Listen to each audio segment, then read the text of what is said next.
Hey there, it's me, Jerry Brudos. Have you ever heard a story that sent shivers down your spine? Well, brace yourself, because I'm about to share one with you. My name might not ring a bell now, but trust me, by the time I'm done, you'll never forget it. It all began in the small town of Webster, South Dakota in 1939. I was born into a family that, from the outside, seemed like any other. My childhood was filled with the usual ups and downs, laughter and tears. But there was something lurking within me, something that no one could have predicted. As the years went by, that hidden darkness grew, and I became one of the most infamous serial killers in American history. But the thing that most people remember me for is my obsession with women's shoes, an obsession which would play a central role in many of my crimes. Early life. From as early as I can remember, around the age of 5, I found myself strongly drawn to high-heeled stilettos. Even at that young age, I can still recall the rush of adrenaline I had in school when I tried to sneak away with my teacher's shoes. But shoes weren't my only fixation. I also couldn't resist the allure of women's underwear, often swiping them from my neighbors' washing lines when no one was looking. As I grew older, my obsessions took a darker turn. I began to stalk women, sometimes assaulting them, all for the thrill of taking their shoes. At 17, I crossed a line I couldn't return from, kidnapping and assaulting a young woman. That act landed me in the psychiatric ward of Oregon State Hospital. There they dug deep into my psyche, uncovering a burning resentment towards my mother and, by extension, women in general. They labeled me with schizophrenia, but life went on. I graduated in 1957 and even managed to carve out a career for myself as an electronics technician. Adult life. By 1961, I was living in Salem, known historically for the burning of witches. You could say living in a town famous for horrible crimes against women was quite appropriate for me. I got married to Darcy there, had 2 children, and tried to play the part of a typical family man, but beneath the facade, my desires were anything but ordinary. One of these was demanding that my young wife do the household chores in nothing more than high heels. Those were the simpler times before the migraines and blackouts began to torment me. The cover of night became my sanctuary. I'd find myself sneaking into homes, drawn to the allure of women's shoes and lingerie. Sometimes I'd even wear them, feeling a thrill that daytime could never offer. My fantasies, once hidden in the recesses of my mind, grew bolder and more frequent. The strain it put on my relationship was palpable.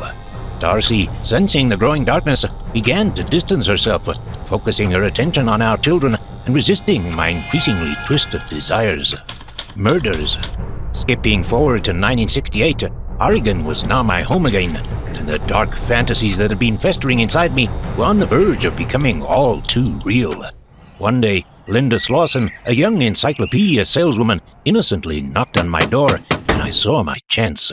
I couldn't resist the urge, and I lured her into my basement, even with my family just floors above, completely unaware. Overwhelmed by my desires, I struck her with a wooden plank and then strangled her. After her life had been extinguished, in a surreal display of my obsession, I chopped off her foot to keep alongside my secret collection of high heels, a chilling testament to the depths of my depravity. Linda was only the start of my descent into darkness. With each subsequent act, my methods became more brutal, more sadistic. Jan Whitney, Karen Sprinker, and Linda Sallee, they all got caught in my evil web.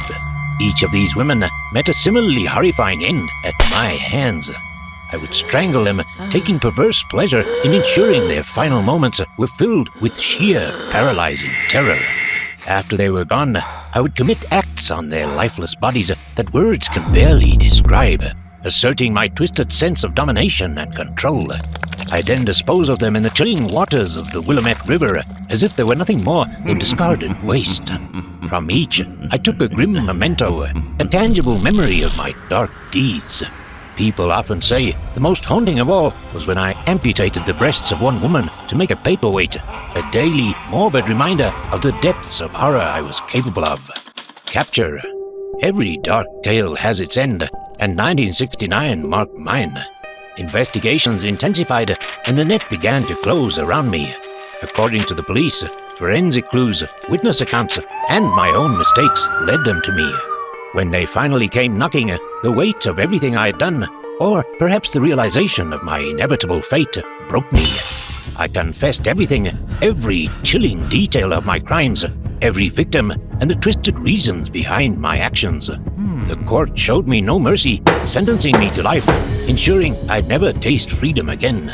As for any guilt or remorse, I felt none.